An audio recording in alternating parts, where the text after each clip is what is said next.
It's funny how we use being a dog and dog shot as an insult, but ladies and gentlemen, our first NRL game on home soil for 2024 is in the books. The Canberra Raiders picking up a 28-12 win over the Newcastle Knights. The Newcastle Knights, I think it's fair to say, were a bit disappointing, and we'll praise the Canberra Raiders in a minute. But first up, Hudson Young. That was the definition of a dog shot. Our first sin bin of 2024, and while I don't agree personally, a lot of people believe it should have been a send-off, and while I don't agree with it, I definitely wouldn't have argued too much with it because Kalyn Ponga had relaxed, he had passed the ball. Hudson Young was frustrated because it seemed that the Canberra Raiders had let in a very easy try, and he couldn't catch Kalyn Ponga, so he decided to hit the bloke in the head after he passed the ball and relaxed. So Hudson Young, don't do that again, mate. Instead, how about you tackle the bloke when he actually has the footy in his hands? But besides that, and look, Hudson Young, I do think deserves a few weeks for it. He was absolutely outstanding, and so was the rest of that Canberra Raiders forward pack. That Canberra Raiders forward pack, it's what I talked about all pre-season. It's what has been the definition for the Raiders the past few years, is while they do lack, at least on paper, some quality in that spine, they have a top four forward pack, and they are the definition of showing the NRL and showing us, especially the casual NRL fan,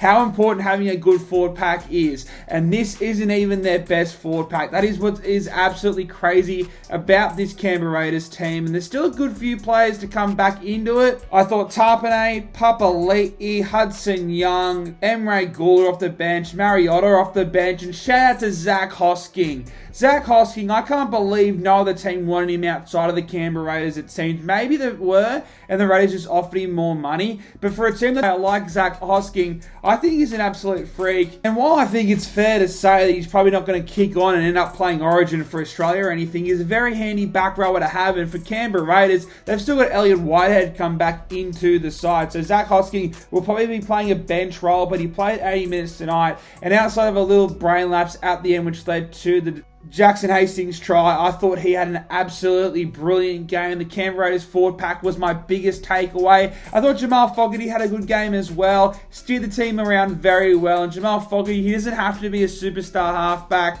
I think he will have to step up more than he ever has in his career to this point to get the Canberra Raiders back to finals footy. And I can't help but feel that we've all slept on the Canberra Raiders again. They've made finals the past 2 years despite a lot of people not having them in their top 8. And it's been the same again. They were the third favourite for the wooden spoon in the betting market. So I think they may have just shut up a few people tonight. And look, I'm not going to hide away from the fact I was one of those bastards that didn't put him inside the top 8. In fact, I had them fourth last. So I've got no idea what I'm talking about either, but the Canberra Raiders, I thought, behind that forward pack were absolutely incredible tonight. As for the Newcastle Knights, I thought their back three struggled to make any sort of impact, probably their back five included. Unfortunately, Tawala has gone out with a quad injury, so we'll have to wait to see what happens there. But their back five and that forward pack were absolutely neutralised by the Canberra Raiders. I thought Bradman Best and Dan Gaga had some moments, but overall, I thought Albert Hopewade and Matt Tomoko both got the advantages in that centre matchup. Greg Marzhew was very quiet, obviously had a lot of hype going into this season, especially from a super coach perspective, and even Kalyn Ponga was very quiet,